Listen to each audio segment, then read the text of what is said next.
Hello అండి. చాలా రోజులైపోయింది గదా! ఇలా షార్ట్ వీడియోకి వాయిస్ ఇచ్చైతే నాకే కొత్తగా అయితే ఉంది.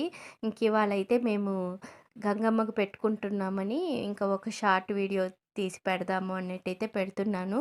ఈ గంగమ్మకు పెట్టడం అయితే మేము సంక్రాంతి అప్పుడు నాలుగో పండగ రోజైతే పెట్టుకుంటాము. ఇంకా వాళ్ళైతే శనివారం వచ్చింది. అందుకని ఇంకా ఆ రోజైతే ఇంకా పెట్టలేకపోయాము. ఎందుకంటే నాన్ వెజ్ చేసైతే పెడతాము. ఇంక అందుకే ఆ రోజు పెట్టలేకపోయాము. ఇవాళ మంగళవారం అని జెప్పి, ఇంకా ఈరోజు కుదిరింది. అన్నీ అయితే ఏం ఆటంకాలేం లేవు. అందుకే ఇవాళ పెట్టుకునేద్దామని జెప్పి, ఇంక అమ్మను గూడా రమ్మని జెప్పాను. ఇంక అమ్మ అయితే నాకు గంగమ్మకి పెట్టడానికి ఏమేమి వంటలు చేయాలో అవన్నీ అయితే చేసిచ్చారు. ఇంకా అవైతే మీకు చూపిస్తున్నాను. ఇదైతే ఈవినింగ్ టైం 6కి అలా అయితే పెడతాము.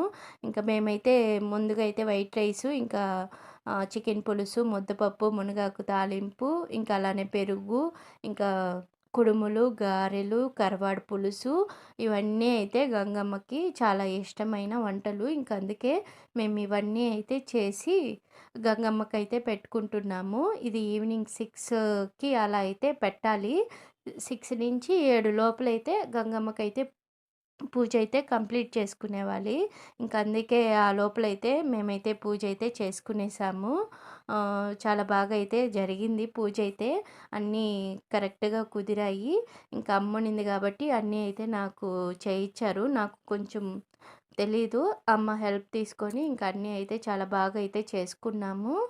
ఇవాల్టి పూజ అయితే కంప్లీట్ అయిపోయినట్టే అండి. సంక్రాంతికి ఏమేం పూజలు చేయాలో అవన్నీ ఇవాల్టితో అయితే మావి పూర్తయిపోయినాయి. ఇవాల్టి వ్లాగ్ ఇంతే అండి. నచ్చుంటే లైక్